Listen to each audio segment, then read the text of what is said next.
ನಮಸ್ಕಾರಗಳು ಎಲ್ಲರಿಗೆ. ಹೆಂಗದಿರಿ? ಎಲ್ಲರೂ ಆರಾಮಾಗಿದ್ದೀರಿ? ಆರಾಮಾಗಿರೋಣ ನೋಡ್ರಿ. ನೋಡ್ರಿ ಇವತ್ತು ಸೂಪರಾಗಿರುವಂಥ ಮಾದ್ಲಿ ಚಪಾತಿ ಒಳಗೆ ಒಂದು ಸ್ವೀಟ್ ಹೇಳತ್ತೀನಿ ನೋಡ್ರಿ. ನಿಮಗೆ ಮುಂಜಾನೆ ಚಪಾತಿ ಉಂಡು ಮಧ್ಯಾಹ್ನಕ್ಕೂ ಅದೇ ಚಪಾತಿ ಉಣ್ಣಾಕ ಬೇಸರ ಆಗಿತ್ತಂದ್ರೆ ಈ ಥರ ಸ್ವೀಟ್ ಮಾಡ್ಕೊಂಡು ಉಣ್ರಿ, ಸೂಪರ್ ಆಗ್ತೈತೆ ನೋಡ್ರಿ.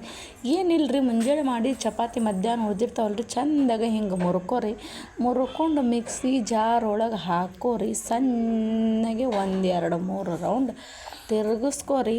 ಈ ಸರ ಅದ್ರೊಳಗೆ ಒಂದು ಸ್ವಲ್ಪ ಸೋಪ, ಒಂದು ಸ್ವಲ್ಪ ಯಾಲಕ್ಕಿ ಹಾಕೋರಿ. ಹಾಕ್ಕೊಂಡು ನಿಮ್ಗೆ ಎಷ್ಟು ಬೇಕಷ್ಟು ರುಚಿಗೆ ತಕ್ಕಷ್ಟು ಬೆಲ್ಲ ಒಂದಿಟ್ಟು ಕುಟ್ಟಿಟ್ಕೋರಿ.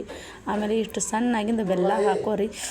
ಬೆಲ್ಲ ಹಾಕ್ಕೊಂಡು ಚೆಂದಾಗ ಕೈಯಾಡಿಸ್ಕೋರಿ. ಆಮೇಲೆ ಒಂದು ಸ್ವಲ್ಪ ಕೊಬ್ಬರಿ ತುರಿ ಹಾಕೋರಿ. ಆಮೇಲೆ ಒಂದು ಸ್ವಲ್ಪ ಪುಟಾಣಿ ಹಾಕೋರಿ. ಟೇಸ್ಟ್ ಮಾತ್ರ ಸೂಪರ್ ಇರ್ತೈತೆ ನೋಡಿ. ಯಾರ್ಯಾರು ಇಷ್ಟ ಆಗ್ತೈತೆ ಮಾಡ್ಕೊಂಡು ಉಣ್ರಿ. ಹಂಗೆ ಒಂದು ಲೈಕ್ ಕೊಡ್ರಿ. ನಾ ಮಾಡೋ ಮಾದ್ಲಿ ನಿಮ್ಗೆ ಇಷ್ಟ ಆಗಿತ್ತು, ನಾನು ಫಾಲೋ ಮಾಡಿರಿ. ಹೆಂಗೈತೆ ನನಗೆ ಹೇಳ್ರಿ.